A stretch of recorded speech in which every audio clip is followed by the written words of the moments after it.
नमस्कार, स्वागत है आप सबका दिन भर की तमाम बड़ी और अहम खबरों के साथ। मैं हूं कवींद्र। शुरुआत हेडलाइन से। संविधान पर चर्चा में प्रधानमंत्री का जवाब, कहा सहयोग से आगे बढ़ेगा देश। राज्यसभा की भूमिका को बताया अहम। लोकसभा में असहिष्णुता पर चर्चा, कांग्रेस उपाध्यक्ष राहुल गांधी ने कहा संविधान ने दिया है बराबरी का हक।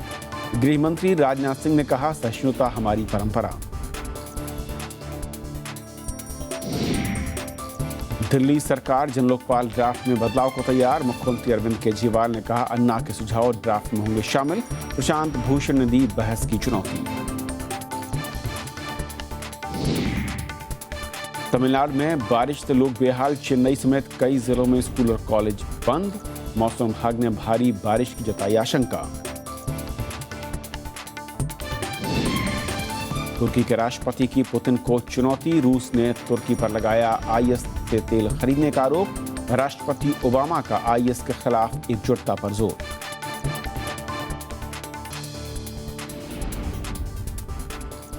तो आइए देखते हैं पहली खबर।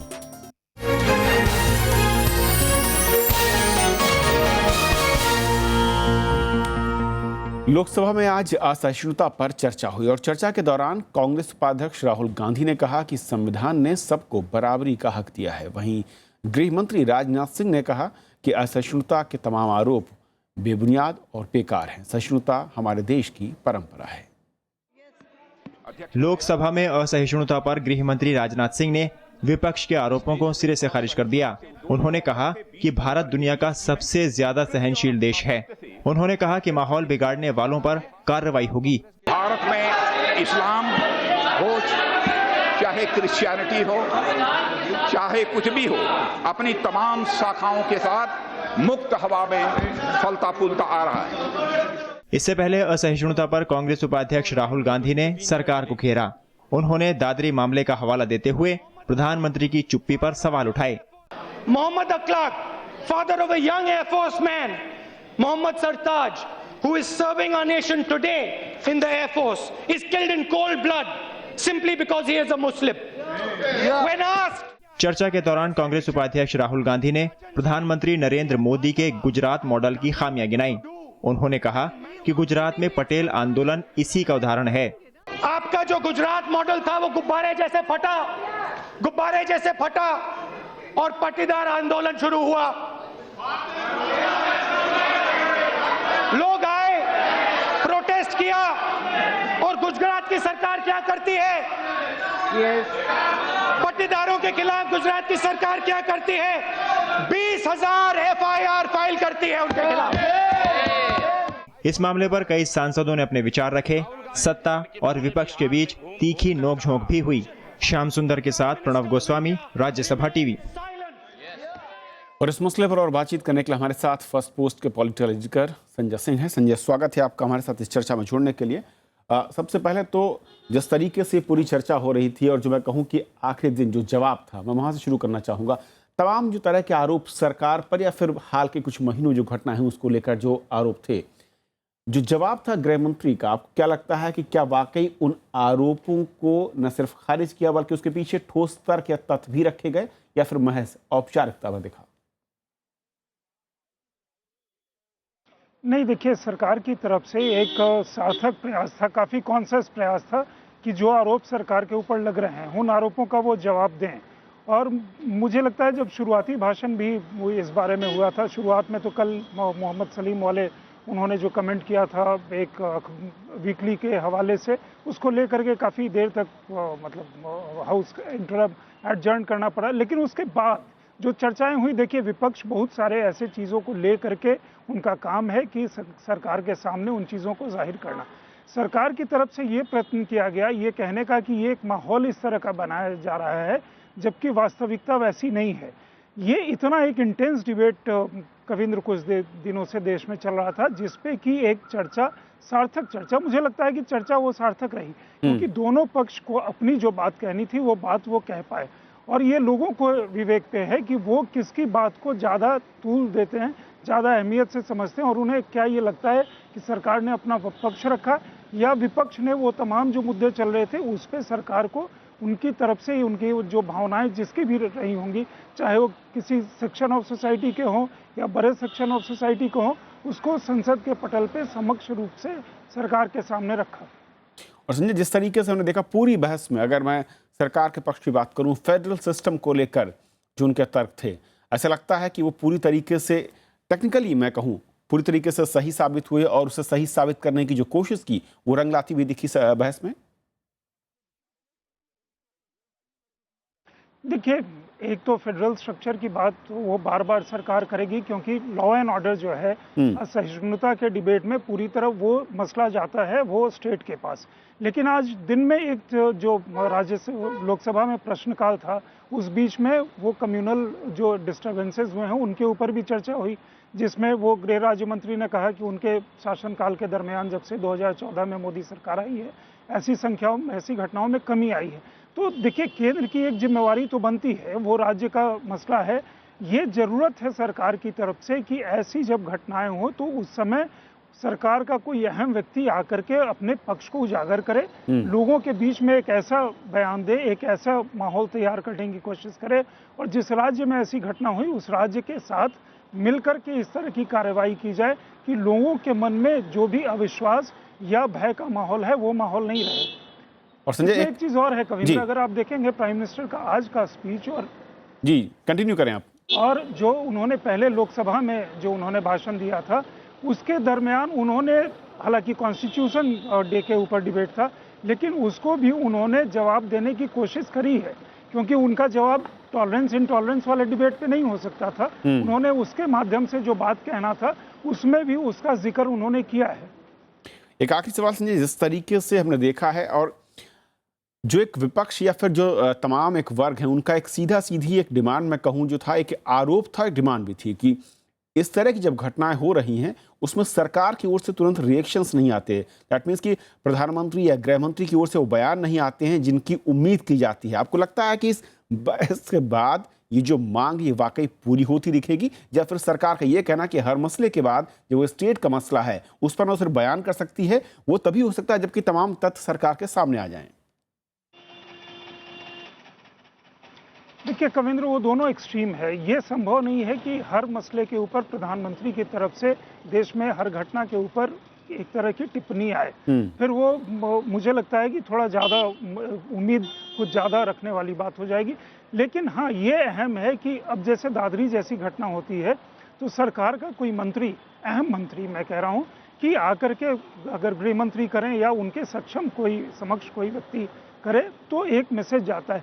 दूसरी चीज़, सरकार के पक्ष में ये चीज़ जरूरी है कि सरकार में जो पक्ष में बैठे हुए हैं या उनकी पार्टी में जो लोग हैं या आइडियोलॉजिकल परिवार में जो लोग हैं वो लोग ऐसे बयान न दें, क्योंकि देखिए जितने मसले हुए नहीं हैं उससे ज़्यादा ये बयान जो हैं वो सरकार के लिए निगेटिव एक इम्प्रेशन देने का माहौल वो क्रिएट करते हैं। वहाँ पे इनको क्वेश्चन की जरूरत है। विपक्ष अपना काम करेगा, विपक्ष का काम है ये करना, विपक्ष का काम है घेरना, एक तरह का माहौल बनाना। उसमें कुछ राजनीतिक परिदृश्य भी होता है, क्योंकि देखिए जो राजनीति में है वो राजनीति तो करेगा ही, वो तो मतलब मान के चला जाता है ना, लेकिन उसमें सरकार की इसलिए ये भूमिका बढ़ जाती है। संजय, बहुत बहुत शुक्रिया आपका इस पूरे मसले पर हमारे साथ जुड़ने के लिए। ये थी हमारी पहली खबर। छोटा सा ब्रेक उस पार दिन भर की दूसरी बड़ी खबर।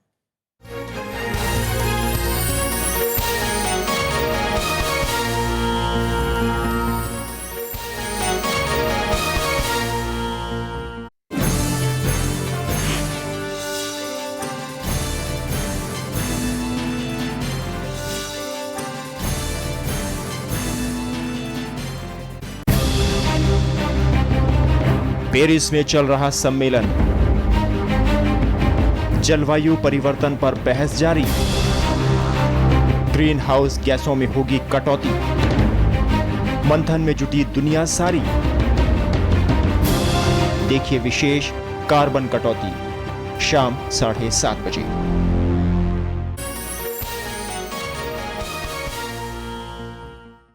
प्रधानमंत्री नरेंद्र मोदी ने आज राज्यसभा में संविधान पर चर्चा का जवाब दिया। उन्होंने कहा कि ये देश हर किसी के सकारात्मक योगदान के परिणाम का नतीजा है और सभी के योगदान को जोड़कर ही देश को विकसित करना ही मुमकिन है। प्रधानमंत्री ने साफ किया कि संविधान के बारे में आने वाली पीढ़ी जाने, इसके लिए हमें जागरूक बनना होगा और उनको संविधान से अवगत कराना भी होगा। राज्यसभा में संविधान पर चर्चा का जवाब देते हुए प्रधानमंत्री नरेंद्र मोदी ने कहा कि हर मुश्किल का जवाब संविधान में मौजूद है। नरेंद्र मोदी ने पक्ष और विपक्ष से ऊपर उठकर देश के लिए काम करने की बात कही। उन्होंने कहा कि देश बनाने में सबका योगदान है। 125वीं जयंती संविधान की चर्चा हो तो बाबा साहब आम्बेडकर की हो, लेकिन साथ साथ संविधान सभा के उन सभी महापुरुषों के प्रति हम नमन करते हैं, आदर करते हैं। बाबा साहब आम्बेडकर समेत सभी को नमन करते हैं, सभी को आदर करते हैं। प्रधानमंत्री ने कहा कि समाज समता, ममता, समभाव और ममभाव से ही चलेगा। उन्होंने भ्रष्टाचार, भाई भतीजावाद और मुनाफाखोरी को खत्म करने की बात कही। मूल्यों का सिर्फ बंधारण की सीमाओं में नहीं, समाज जागरूक भी कि उतना ही अनिवार्य है। ना हिंदू पति तो भवेत्, इस संकल्प को लेकर के आगे बढ़ने की आवश्यकता है। और ये बात इस सदन से उठनी चाहिए, ये बात सदन से पहुंचनी चाहिए। आज भी समाज में किसी के साथ इस प्रकार का अत्याचार, अनाचार होता है तो ये हमारे लिए कलंक है। एक समाज के नाते कलंक है, एक देश के नाते कलंक है। उन्होंने संविधान सभा में देश के प्रथम प्रधानमंत्री पंडित जवाहरलाल नेहरू के बयान का हवाला देते हुए सफल लोकतांत्रिक प्रक्रिया के लिए दोनों सदनों में आपसी सहयोग पर जोर दिया। पंडित नेहरू ने अपने विचार रखते हुए एक बड़ी महत्वपूर्ण बात कही थी। उन्होंने कहा था, हमारे संविधान का सफल क्रियान्वयन किसी भी लोकतांत्रिक संरचना की भांति दोनों सदनों के बीच आपसी सहयोग पर निर्भर करता है। और इसलिए हमारे लिए आवश्यक बन जाता है कि हम किस प्रकार से मिलजुल करके इस बात को आगे चलाएं। और जैसा मैंने पहले ही शास्त्र में कहा था कि वो कोई सभा नहीं है जिसमें अनुभवी लोग शामिल न हो, और वह वरिष्ठ नहीं है जो धर्म की बात न करता हो, और वह धर्म नहीं है जिसमें सत्य न कहा जाए, और वह सत्य नहीं होता है जिसमें कोई छल कपट और धोखाधड़ी हो। राज्यों के बीच आपसी तालमेल पर जोर देते हुए प्रधानमंत्री ने कहा कि हमें ऐसा संविधान मिला है जो हमें निरंतर ताकत देता रहता है। संसद के शीतकालीन सत्र के पहले 2 दिनों को बाबा साहेब भीमराव अंबेडकर को समर्पित किया गया था। विशाल दहिया, राज्यसभा टीवी। राज्यसभा में आज तीसरे दिन भी संविधान पर चर्चा जारी रही। संविधान पर चर्चा के दौरान सभी विरोधी पार्टियां लामबंद दिखीं। जेडीयू ने जीएसटी पर सरकार को सहयोग की बात कही, वहीं टीएमसी ने महिला आरक्षण का मुद्दा भी उठाया। चर्चा के दौरान सरकार को विरोधी पार्टियों ने असहिष्णुता को लेकर घेरने की भी कोशिश की। राज्यसभा में संविधान पर चर्चा के दौरान जेडीयू सांसद केसी त्यागी ने कहा कि देश के लिए योगदान देने वाले नेताओं की उपेक्षा नहीं की जा सकती। उन्होंने चर्चा के दौरान दादरी घटना का भी जिक्र करते हुए कहा कि इससे समाज में तनाव पैदा होता है। वहीं टीएमसी सांसद डेरेक ओब्रायन ने 19 सालों से संसद में लंबित महिलाओं के आरक्षण का मुद्दा उठाया। उन्होंने सदन के अधिकारों को लेकर भी सरकार को घेरने की कोशिश की। One gets very disturbed and saddened that a lawyer and an eloquent speaker like the leader of the house outside the house make statements demeaning this Rajya Sabha. To quote, and I quote the leader of the house, it's a serious question in a parliamentary democracy wherein bill after bill, the wisdom of a directly elected house is questioned by the indirectly elected house. I have to tell, through you, sir, to the leader of the house, please do not indulge in cowboy constitutionalism. In a bicameral system, the relationship between two houses is a constitutional issue, not a cowboy issue. देश के अंदर जितनी भी विधानसभाएं हैं, एक भी मुसलमान किसी भी विधानसभा का स्पीकर नहीं है, इंक्लूडिंग जम्मू एंड कश्मीर। कैसा हिंदू राष्ट्र बनाना चाहते हो? वहीं एआईएडीएम के सांसद शशिकला ने संविधान की विशेषताओं का जिक्र किया। आरपीआई सांसद रामदास अठावले ने समाज में फैली कुरीतियों को चिंता का विषय बताया। कांग्रेस सांसद येसुदास सीलम ने पदोन्नति में आरक्षण से जुड़ा बिल पारित कराने पर जोर दिया। डीएम के सांसद तिरुचि शिवा ने भी संविधान की विशेषताओं का जिक्र किया। सीपीआई सांसद डी राजा ने कहा कि एक आदर्श राष्ट्र वही है जहां भयमुक्त समाज हो। I learned from Thiruvalluvar, a nation is one which is free from hunger. A nation is one which is free from illness. A nation is one which has no enemies. That is the nation, ideal nation. And people. Act, reservation promotion.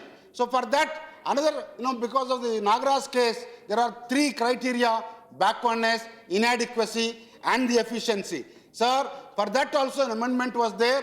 The Rajya Sabha passed that, was pending in Lok Sabha, but Lok Sabha got dissolved. That also needs to be taken, sir. Sir, देश सबसे बड़ा है और भारत की एकता मजबूत करने के लिए बाबा साहब अम्बेडकर जी ने संविधान दे दिया है। आज बाबा साहब के संविधान पर चर्चा हो रही है, बहुत अच्छी बात है, लेकिन मैं आपको इतना बताना चाहता हूं कि कानून बनाने से अनटचेबिलिटी जाएगी नहीं। कानून है, लेकिन आज भी गांव-गांव में अत्याचार हो रहा है। शिवसेना सांसद अनिल देसाई ने आरक्षण का लाभ उचित लोगों तक पहुंचाने की बात कही। कांग्रेस सांसद आनंद शर्मा ने सरकार पर पंडित नेहरू की उपेक्षा करने का आरोप लगाया। जहां पे रिजर्वेशन है वो सही ढंग से, सही मायने से जा रहा है, इसकी भी तहकीकात, इसके बारे में भी सोच बहुत जरूरी है, क्योंकि ये अपने तक ही सीमित किया गया मामला दिख रहा है और ऐसे कई उदाहरण हैं। Jawaharlal Nehru, his contribution was immense.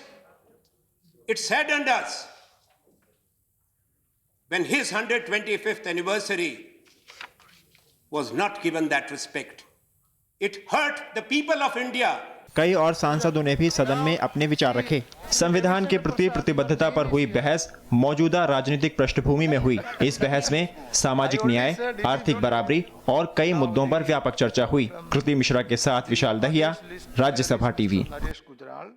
Doctor B R. Ambedkar के 125वीं जयंती समारोह के मौके पर 3 दिन तक चली चर्चा के बाद राज्यसभा ने संविधान के प्रति प्रतिबद्धता को दोहराते हुए सर्वसम्मत से प्रस्ताव पारित किया।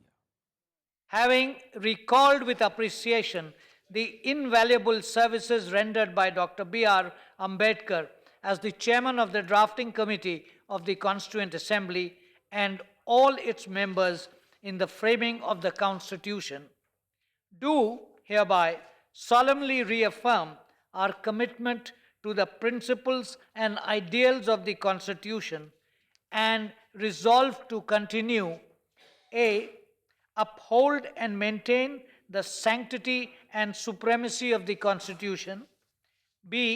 respect the constitutional institutions, their freedom and authority, c. protect the sovereignty, unity, plurality and integrity of our country and its democratic, socialist and secular character, d. maintain transparency, probity, and accountability in public life, and E. dedicate ourselves to equality and social justice and contribute to the task of building a strong republic. संसद में इस हफ्ते असहिष्णुता का मुद्दा छाया हुआ है। दोनों ही सदनों में इस मुद्दे को लेकर सत्ता और पक्ष के बीच बहस हो रही है और इस मुद्दे को लेकर राष्ट्रपति प्रणब मुखर्जी ने भी आज अपने विचार रखे। उन्होंने सलाह दी है कि लोगों से ऐसी बातें दिमाग में न लाई जाएं जिनसे समाज का बंटवारा होता हो। सड़क से लेकर संसद तक असहिष्णुता का मुद्दा जोर पकड़ता देख राष्ट्रपति प्रणब मुखर्जी ने इन विचारों को दिमाग से हटाने की सलाह दी है।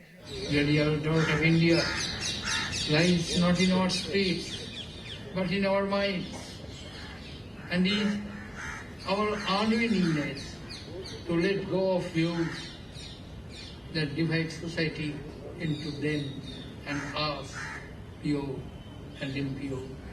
राष्ट्रपति ने ये बात अहमदाबाद के साबरमती आश्रम में आयोजित समारोह में कही, जहां उन्होंने समावेशी राष्ट्र के बारे में महात्मा गांधी की सोच का जिक्र भी किया। उधर सीपीएम ने राष्ट्रपति के इस बयान का समर्थन किया है। पिछले सत्र में मैं जब ये घर वापसी की जब तर्क हो रही थी तो मैं बोला था झाड़ू रास्ते में नहीं लगा के अपने दिमाग में लगाओ, क्योंकि दिमाग में अगर गलत सोच होता है तो वो गंदगी चारों तरफ फैलता है। वहीं बीजेपी सांसद जगदम्बिका पाल ने भी राष्ट्रपति के बयान को सही ठहराया है। देश के राष्ट्रपति ने एक अपना विचार व्यक्त किया है और निश्चित तौर से महामहिम राष्ट्रपति का जो विचार है वो एक देश के लिए अनुकरणीय है और मुझे लगता है कि लोगों को उसका अनुकरण करना चाहिए। इससे पहले भी राष्ट्रपति प्रणब मुखर्जी असहिष्णुता पर अपनी राय दे चुके हैं। Bureau report, Rajya Sabha TV. Delhi सरकार जन लोकपाल ड्राफ्ट में बदलाव करने को तैयार हो गई है। समाजसेवी अन्ना हजारे ने जन लोकपाल को लेकर कुछ सुझाव दिए थे, जिसे मुख्यमंत्री अरविंद केजरीवाल ने मान लिया है। उधर आम आदमी पार्टी के पूर्व नेता प्रशांत भूषण ने रेडियो पर ऐड देकर अरविंद केजरीवाल को खुली बहस की चुनौती दी है। दिल्ली सरकार ने जन लोकपाल ड्राफ्ट में फेरबदल का मन बना लिया है। मुख्यमंत्री अरविंद केजरीवाल ने ट्वीट कर कहा कि वो समाज सेवी अन्ना हजारे के सुझावों को जन लोकपाल ड्राफ्ट में जरूर शामिल करेंगे। इससे पहले पार्टी के नेताओं ने रालेगंज सिद्धि जाकर अन्ना से मुलाकात की। सरकार ने प्रशांत भूषण की बहस की चुनौती को स्वीकार कर लिया है। सरकार की तरफ से पार्टी के नेता आशीष खेतान को यह जिम्मेदारी दी गई है। किसान जी को कोई बहुत ही जरूरी, अगर विवाद के अलावा कोई बहुत ही गंभीर कंसर्न है तो उसको सदन को या मुख्यमंत्री को, सरकार को पहुंचाना चाहिए। उस पर सदन विचार करेगा, अगर जरूरत लगती है उसकी तो उस पर फैसला करेगा। उधर प्रशांत भूषण ने कहा है कि वो मुख्यमंत्री अरविंद केजरीवाल से इस मामले पर बहस करना चाहते हैं। हमने और अरविंद ने मिलकर जन लोकपाल बिल ड्राफ्ट किया था। संतोष हेगड़े, शांति भूषण जी, अन्ना, अरविंद और मैं। तो खुद आकर क्यों नहीं डिबेट करते? अगर वो ये कह रहे हैं कि बहुत मजबूत है तो फिर डिबेट से क्यों डर रहे हैं? दिल्ली विधानसभा में कल उप मुख्यमंत्री मनीष सिसोदिया ने जन लोकपाल ड्राफ्ट पेश किया था, जिसे इस सत्र में पास करके सरकार केंद्र को भेजेगी। 2011 के जन लोकपाल आंदोलन से जुड़े लोग अब दो गुटों में बंट चुके हैं। जहां एक गुट लगातार अपना विरोध दर्ज करवा रहा है तो वहीं दूसरी तरफ पार्टी नेताओं ने अन्ना हजारे से मुलाकात कर अपना ट्रम्प कार्ड खेला है। कैमरा पर्सन चेतन के साथ अनु दीवान, राज्यसभा टीवी, दिल्ली। तमिलनाडु में बारिश का सिलसिला थम नहीं रहा। चेन्नई समेत राज्य के कई इलाकों में आज जोरदार बारिश हुई, जिसके चलते रिहायशी इलाकों में पानी भर गया और भारी बारिश की वजह से चेन्नई में आज भी स्कूल कॉलेज बंद रहे। आवाजाही बंद होने से लोगों को खाने पीने के सामान के लिए खासी दिक्कत झेलनी पड़ी। मौसम विभाग ने अगले कुछ दिनों तक भारी बारिश की आशंका जाहिर की है।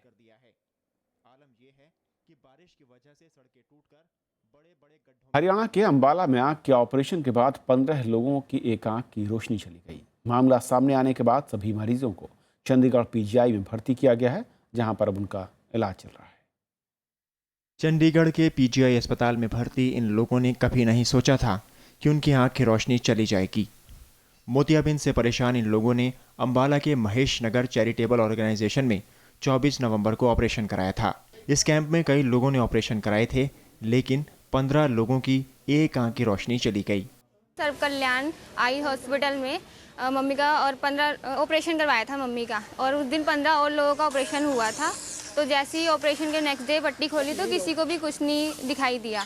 उधर विपक्ष इस मामले में कार्रवाई की मांग कर रहा है। सही जांच करनी चाहिए और इसमें दोषी है उनको दंडित करना चाहिए। मामला सामने आने के बाद सरकार ने जांच के लिए 3 सदस्यीय समिति बना दी है। 3 लोगों की कमेटी कंस्टिट्यूट कर दी है जो अंबाला जाके उस हॉस्पिटल की पूरी जांच करेगी और अगर जरूरी हुआ तो उनके खिलाफ कानूनी कार्रवाई करने के लिए एफआईआर दर्ज की जाएगी। कुछ महीने पहले पानीपत में मोतियाबिंद के ऑपरेशन में 13 लोगों की आंख की रोशनी चली गई थी। Bureau report, Rajya Sabha TV. मुख्यमंत्री अखिलेश यादव ने उत्तर प्रदेश के सिपाहियों की भर्ती को लेकर एक बड़ा फैसला किया है, जिसके मुताबिक सूबे में 35,000 सिपाहियों की भर्ती अब बिना लिखित परीक्षा के होगी। उन्होंने कैबिनेट मीटिंग में इस प्रस्ताव को मंजूरी दी। ये भर्तियां मार्कशीट के आधार पर होंगी और आवेदन करने वालों को सिर्फ फिजिकल टेस्ट ही पास करना होगा। आपको बता दें कि इससे पहले प्रदेश सरकार ने 42,000 कांस्टेबल्स की भर्ती की थी, लेकिन लिखित परीक्षा में धांधली के आरोप लगने के चलते हाईकोर्ट ने परीक्षा परिणामों पर रोक लगा दी थी। परीक्षा नहीं दी जाएगी। मार्कशीटें और फिजिकल 10th और 12th के मार्क्स और फिजिकल टेस्ट के बाद मेरिट बना करके भर्ती शीघ्र की जाएगी। रूस के लड़ाकू विमान गिराए जाने के बाद रूस और तुर्की में तनाव बढ़ता जा रहा है। तुर्की के राष्ट्रपति रिसेप ताय्यप ने रूसी राष्ट्रपति व्लादिमीर पुतिन को आरोप साबित करने की चुनौती दी है। उन्होंने ये बात रूसी राष्ट्रपति व्लादिमीर पुतिन के उस बयान पर कही है जिसमें उन्होंने तुर्की पर आईएस को मदद देने का आरोप लगाया था। पेरिस में जलवायु परिवर्तन सम्मेलन के दौरान पुतिन ने कहा था कि हमें ये जानकारी मिली है कि बड़ी मात्रा में निकाला जाने वाला तेल जिसका नियंत्रण आईएस के हाथों में है, उसे तुर्की भेजा जाता है। उधर अमेरिका के राष्ट्रपति बराक ओबामा ने आईएस के विरोध में एकजुटता की अपील की है। Мы сейчас получили дополнительные данные, подтверждающие, к сожалению, что из мест добычи нефти, которые контролируются ИГИЛ и другими террористическими организациями, эта нефть в огромном количестве, в промышленном масштабе поступает на территорию Турции. तो इस बुलेटिन में भी इतना ही। नमस्कार।